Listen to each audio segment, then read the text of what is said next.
Hello everyone, Chaos here, and welcome to another old school RuneScape video. In this final Raids 3 video, we will analyze the biggest addition the game has seen for years in terms of PVMing, the Shadow of Tumeken. First of all, if I show you the equipment bonus, you will see that this is going to triple whatever stats you have. Right now, without the staff, 126 and the plus 23% magic damage. But whenever I equip it, this jumps to 483 and 69% magic percentage.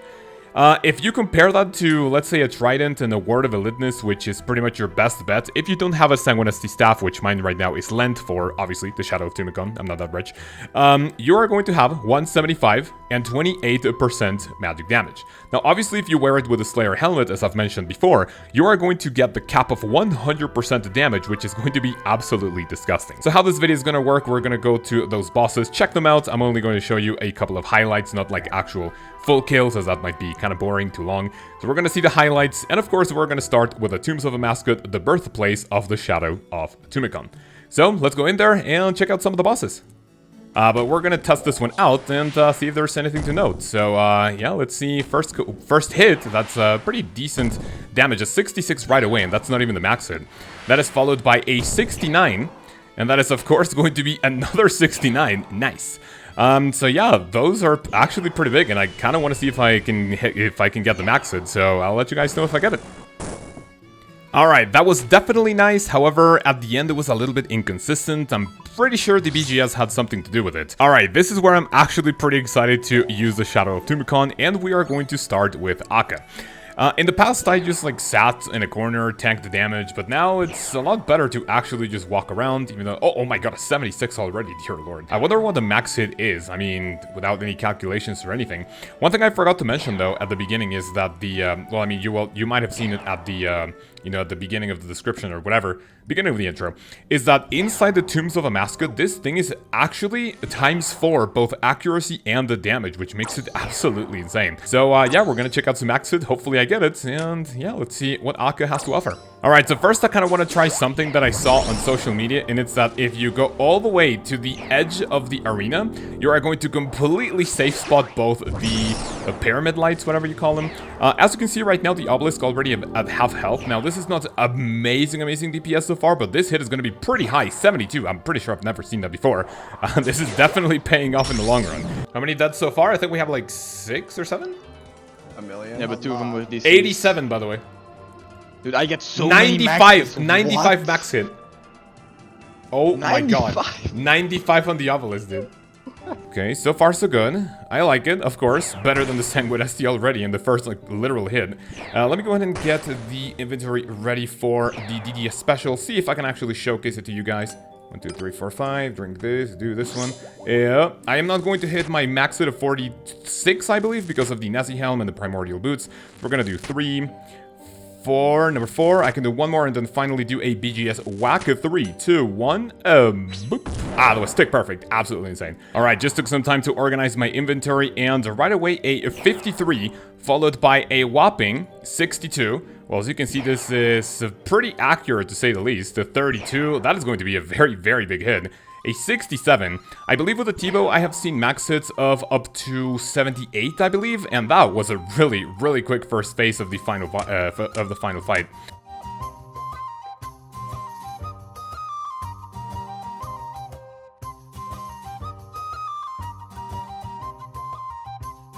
But as you can see, that didn't even matter. I didn't even notice where all of the damage was done because I was just like busy clicking it.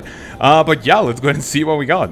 Alright, remember, if you ever do Tombs of a Mascot on your own or with your friends, you zoom in all the way, stand on this tile, and do 3, 2, 1, huh! Oh, scam game, no purple. This is going to be the pet though, no problem. Thank you, Tumeken Shadow, for the pet. I don't even get a loot reward. Alright, ladies and gentlemen, that is it for the raid. Let's go ahead and check out another boss, especially one that I was pretty scared of in the past. So, let's go. Alright, let's see what the Shadow can do to the Money Snake. Admittedly, I'm still not great at this, so let's see if this item helps me overcome my fear of this incredibly challenging boss, at least for someone of my PVM caliber. Don't forget the Augury Prayer, of course, and yeah. I would like to stay here until I either beat my PB or I get the Grand Master task of, I believe, 40...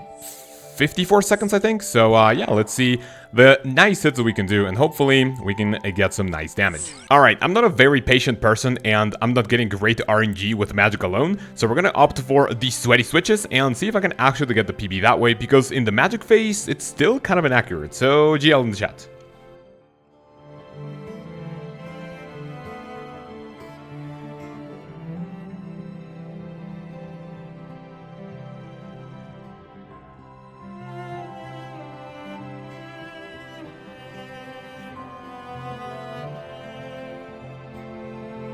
Okay, the revive coming in clutch. That was pretty decent DPS. No time to change prayers.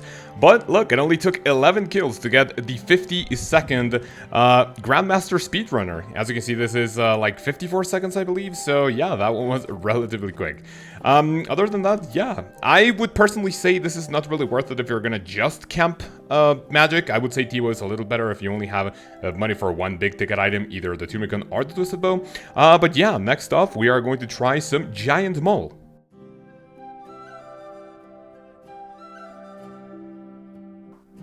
Okay, that was a 4-hit KO on the Giant Mole. With good RNG, as you can see, not even with a cannon, not even need like max boost with Imbued Heart. This can be a pretty fast pet farming if, you know, to say the least. Dude, I don't even know what to say because this is just so powerful. Anyway, I'll do a few more and I'll see you guys in a second. Alright, Scapers, final verdict. This is definitely nice. However, if you want the pet and you want to farm for it, you definitely do not need a 2 billion GP staff, okay? Better off sticking to some other traditional methods, but now we are going to go for more exciting things. Let's go to the God Wars dungeon. Starting with the very popular Bandos, aka General Gerardor. Open, and we are going to freeze him right away. See if the freeze catches, that is very nice. And since he is frozen, we are going to pray ranged. I don't really know how this works in terms of, like, magic accuracy, whatever. Let me freeze the melee, also. And as soon as he starts walking... Oh, that's gonna be a big hit. As soon as he starts walking, I am just going to pray melee to avoid any happy little surprises. There... Okay, so that is exactly what I wanted to do. I wanted to get a kill over before he could start moving, and we succeeded quite fast. Okay, that is a 45 into a 30. That is going to be a big hit, by the way. 58. Oh my god, he's coming. Okay, so after 13 kills with, I wouldn't say a single inventory, but just a little bit more, I would say that this was kind of a success. It's definitely nice, however, yeah, you need some prayer flicks in order to make it work slightly better, so Gerardor, this gets a check. Second boss we're gonna visit is a Krill Tusaroth. Same strategy as Bandos, we're just gonna pray melee and freeze it, hope that it freezes, and just maybe attack from afar. Ladies and gentlemen, I think that's it. GL in the chat. That is not a freeze. That is... Okay, that's a freeze. I guess I'll take that. As I was doing with Gerardor, I am going to try to freeze the melee and just run around as soon as they start moving. So far, pretty decent hits. That's going to be a big one, too. So let's see. As long as he doesn't even touch me, we should be fine. Give me a second. Pray for melee. Oh my god. Okay, this is not good. He's still moving. He's still moving. Yeah, that's it. That's the freeze we're looking for. And that should be it. I mean, from a place where if I come solo, I'm able to get like maybe 2 or 3, 4 kills if I'm lucky. This is actually a lot better. I guess I'll have as a goal killing it before it actually starts moving. Okay, that's a new collection log. Steam Battle Staff. I'll definitely take that. Please do not die though. Okay, so after a few kills, as you can see, this went better than I expected. And if you have this, I don't know if it's comparable to the Bofa method where it doesn't even hit you, where you need a lot of stamina potions. I think it's a little worse than Bandos, probably because of the magic, but so far, I also like this. If I ever get this item, this will be a nice way to farm for the pet. However, it's time to leave. Boss number 3 is going to be Kriara, and I guess the strategy is going to change slightly for this one, as I only need to stand in the corner, and no really need for freezes. I'm still having the Blood Barrage spells for, you know, just so I can heal, I guess. So let's do this one and see how this works against the Kriara. This one, I'm not expecting to get many kills, but as you can see, the damage is already pouring out. That's a 40. Okay, so far, I'm not liking the strategy. I guess I feel a little, you know, vulnerable here in my corner, but that's a 30. And finally, hopefully, well, if we get one more decent hit, that should be just one more. Okay, so that's a 19. That is a lot better than the Tivo. Maybe not the black chins, but oh my god, that actually was pretty nice. Actually freeze him. Okay, 1 tile away. Interesting. That's a max hit 36. Okay, that is also a chunky hit, a 56, followed by 33. Okay, that's a, okay, I think that's even higher. Okay, so that's 60. Okay, oh my god. Okay, so the melee coming back online. 57, can I please kill Kree? Don't think that's gonna kill it. Maybe one more decent hit. I think that should be it. That's it, let's go. I believe that was my fastest kill so far. And we get an uncut sapphire. Thank you, game. Alright, so final verdict for Kree is definitely a little more unreliable. If you get the staff, I would honestly stick to the Black Chinchompa method. This definitely hits higher, and it's a little bit more accurate than the T-bow, but personally, out of the 3 that we've done so far, this is definitely the lowest one. But now let's go ahead and try Zilyana. I think this is the one that I'm most comfortable with, because if you mimic the T-bow method, then it shouldn't be too troublesome. We're gonna go in there, and I don't know if about the freezing method, but let's just do 1 kill to see how it goes. Okay, not too bad. I believe I have the Starlight, or the little pony. That's a 61 into a 59. And finally, to hopefully finish the kill. Okay, 54. That didn't finish off the kill. That was another splash. Very good. So only 1 lap around. I say this was a little better than the T-bow. I don't know if it was like specifically the RNG that we have for this one, but let's see how many kills we can get on one trip. Because if she starts running my way, then when I start running, then I may potentially get screwed. Yeah, I can do this one more. That's a 39. Followed by a cheeky 46. Finally, let's do... Okay, that has to be the final hit. Nice, dude. 49.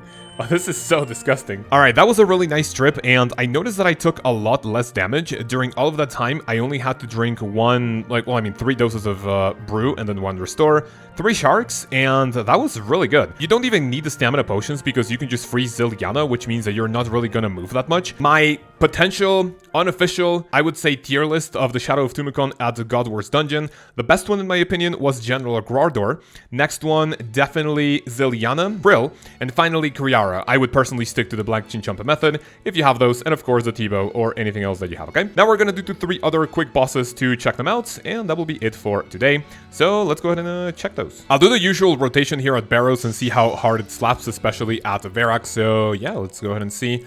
Open up the tomb, and please give me some good hits. So that's a 30. Oh, that's another big hit. 30 into a 52. Can I potentially 3-hit it? Oh, dude, that's insane. I don't think I can do that with a trident. Oh my god. We cannot 3-hit it anymore, but what about we get a chunky hit? A yoink. Okay, so 4 hits. Okay, this is definitely taking the longest so far, but... Okay, so that's the first time the prayer draining mechanic has happened. I could potentially freeze them. Oh my god, a 46 into a what? That's another chunky hit. I guess you can potentially 2-hit them if RNG is in your favor, but so far this is actually slapping quite hard. Okay, please be a 3 hits. I don't want to stay here for long. Nice, dude, 3 hits. And there we go. That means Aaron's is the last one. Definitely didn't need that. Thank you for the Barrows item. Ah, dude, absolutely disgusting. 20k. No, not really great. So I guess I would like to do this until I 2-hit a Barrows brother, but I don't know how feasible that's gonna be. One thing I didn't do though, trying the staff at Aaron, see if this actually does a thing. Well, the first hit, not bad. That's a 27 and Aaron splashes on me. Okay, 1 more decent hit should do it. Maybe we can 4-hit it? Okay, that was really good. So I guess this completely negates the ability, or I guess the need to bring ranged items to Barrows if you have the 2-build GP weapon staff, but so far pretty decent. Let's go to the dungeon, see what happens. Okay, there we go, nothing, and what do we get? Ah, also runes. Alright, so I guess we're speedrunning this quite a lot. We're actually speedrunning this. Thank you for the Barrows item. Ah, no Barrows item. Alright, that was a lot of fun. Let's continue. That's a Barrows item, by the way, thank you. Nothing. Alright, so we're done with this one. That's it for Barrows. We're gonna go to Dagannoth Rex. Alright, up next we're gonna try Rex. The way to get here is definitely a little awkward. So let's use the Imbued Heart and let's see how hard we can actually hit Rex. That first 9 was not great, but the second one looks to be a 54 and the next one is gonna be even harder. A 61, followed by, oh my god, a 30? Wait, is that gonna be it? I think that's it for the kill. Okay, only 1 more hit. Alright, so that's definitely fast. That's literally like using T-bow on Prime. That's really good. Let's see how many more we can get. Alright. Pretty decent. 1 more hit until he comes here, and we are going to start running like a pussy. 46. I wonder what the max hit is at Rex here. There's another chunky hit. 42. Can we finish him off here? Don't think so. 37. 1 more good hit should do it. I'll kill 1 more with the full effect of the Imbued Heart, and that should be it. And now that we are here and ready to go, that is a 60 also. That was definitely nice. I'm about to die though, just by these little things. That's interesting. Okay, so another final verdict for Rex. It is definitely powerful, but what I was doing there, which was just killing Rex, was extremely annoying and tedious. If you're pet hunting or if you have a Slayer task, obviously you want to focus on all three of them. Because if you stay there, as you can see, most of my supplies were off just because of the spinal lip. So definitely nice, but wouldn't recommend doing this just to farm like either the pet or the ring. It definitely worth it, but not as much as the previous ones. Right now we're gonna go to Demonic Gorillas for the last one of the video, and let's see. A place where I wouldn't even consider using magic because of the accuracy problem, that was a 58 Devo, is of course Demonic Gorillas. And as you can see, getting a 50, what? 50, oh my god, this is changing so fast. 62? Oh, we can't do that anymore. Alright, if we can get a nice Zenite, that would be nice. I'm gonna spend a few kills here. But as you can see, these don't really survive for that long, especially with the T-Bow and the Shadow of Tumeken. It's gonna be pretty rare for them to survive just like a few hits. See if it does it. Apparently not. I guess it was safe spotted. And can I get any Zenite pieces? That would be nice. Thank you, sir. Death Rune. By the way, remember that I'm not on a Slayer task, so this is not hitting as hard as it should.